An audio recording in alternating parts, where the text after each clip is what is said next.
Hello and welcome to the Crackpot podcast with James LaFond and Lynn.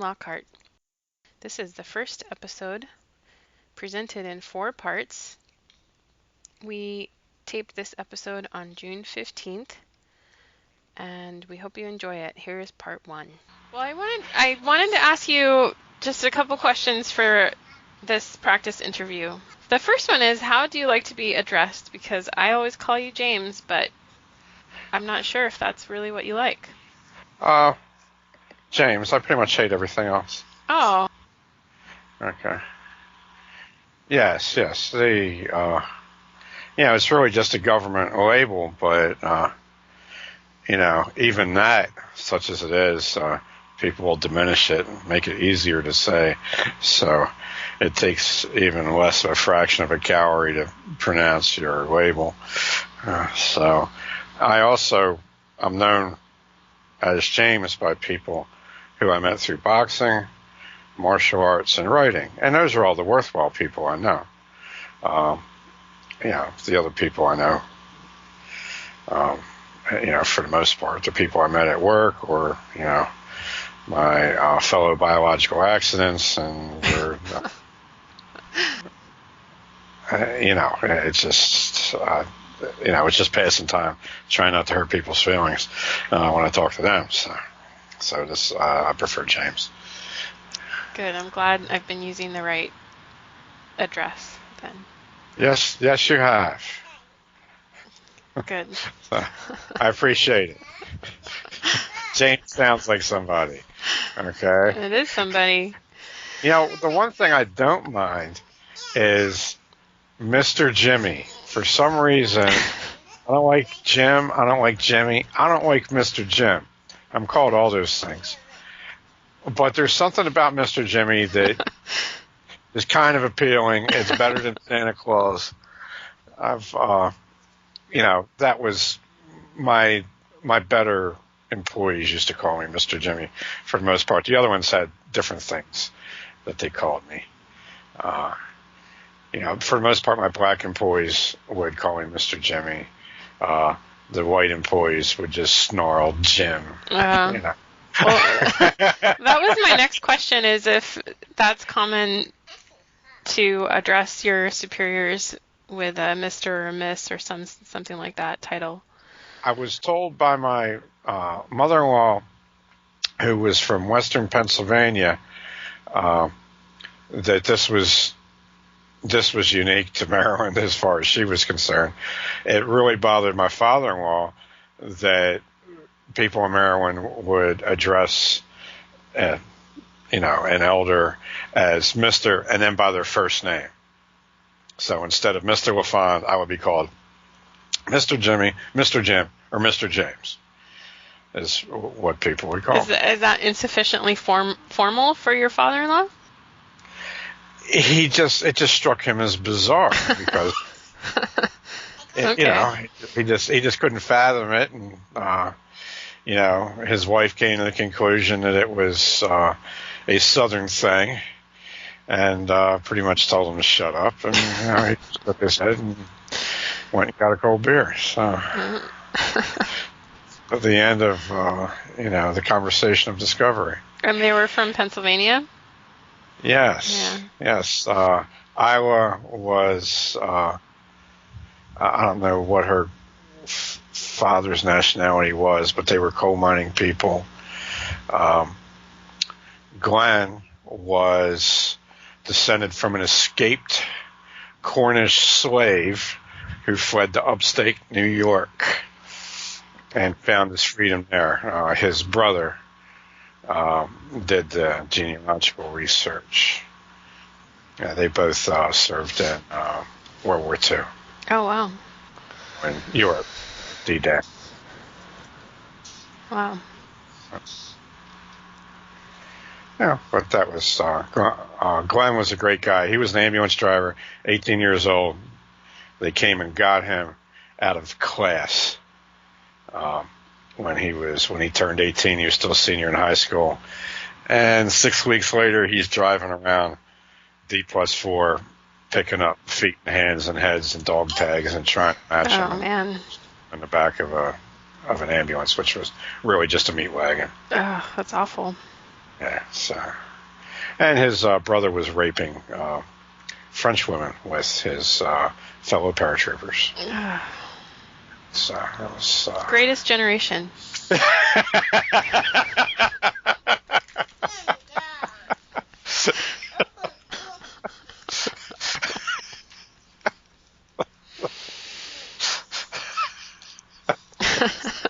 Yeah. Turn half a continent into ground beef. Yeah. So well, but you know, that's history. Well, I thought we could also talk about one of your short fiction anthologies, which was Daughters of Moros. Oh, that was one of my more uplifting efforts, if I recall correctly. I wanted to call it Four Ruthless Whores. I was going to say, that's a better title. Well, my niece, who published it, go figure, took exception to Four Ruthless Whores. She pointed out to me that only 3 of them were whores. The other one was just a slut.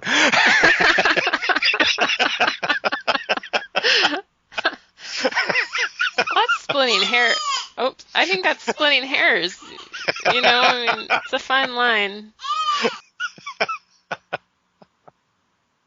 Well, I did try to do the one story. I forget the character's name.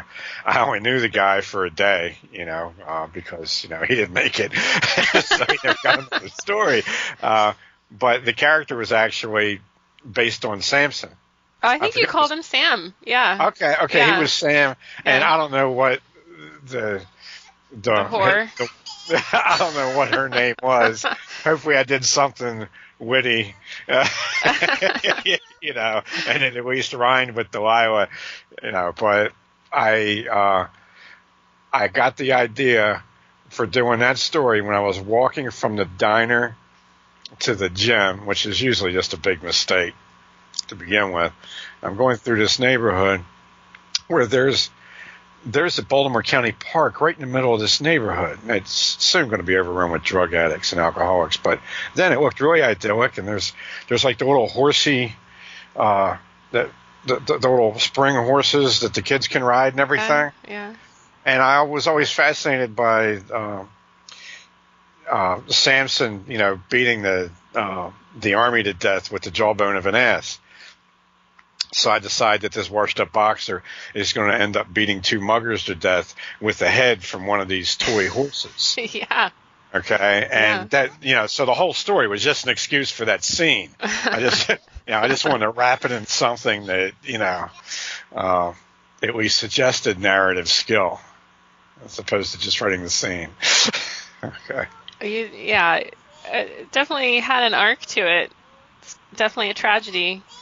The author of his tragedy was 95% based on a former girlfriend of mine, which she's actually served as a template for I think 62 of my female characters. Wow.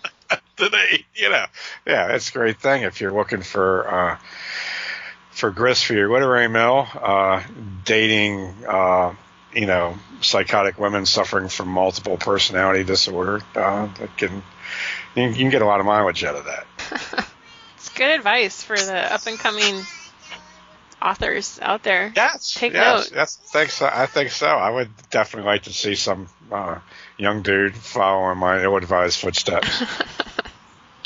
I wouldn't want to be the last. They're doing it anyway, so they may as well get some use out of it. Some lasting value. That's a good point.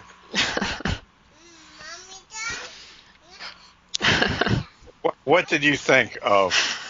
So you read all 4 stories in the Daughters of Moros? Well, I think it's just 3 stories because I think I'm sorry, we have a special guest, which is my younger daughter, screaming in the background.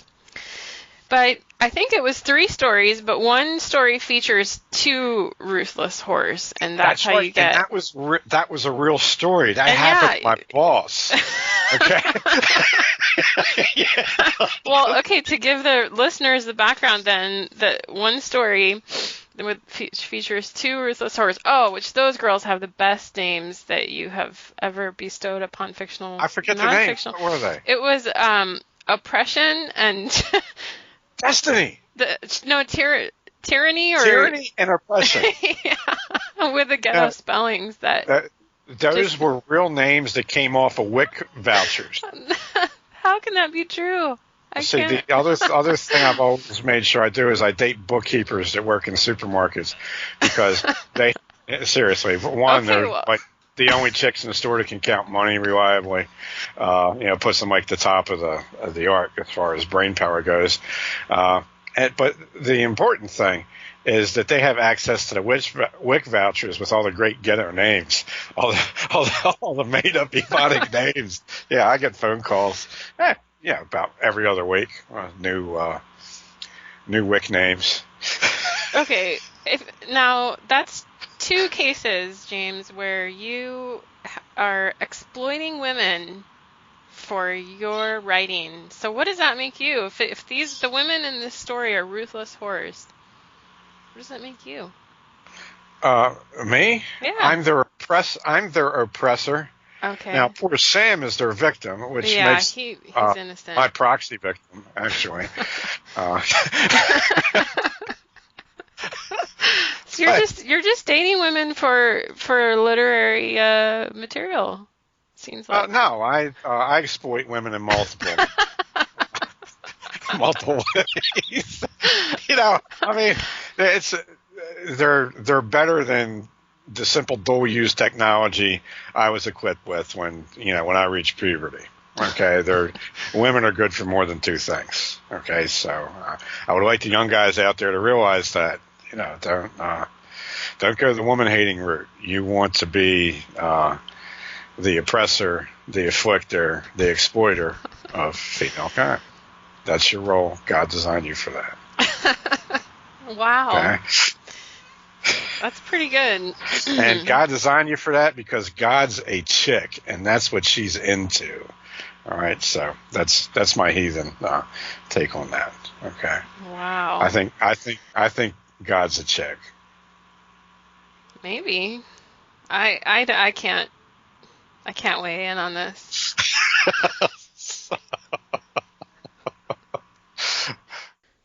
Thank you for listening to part 1 of episode 1 of the Crackpot podcast with James LaFond and Lynn Lockhart.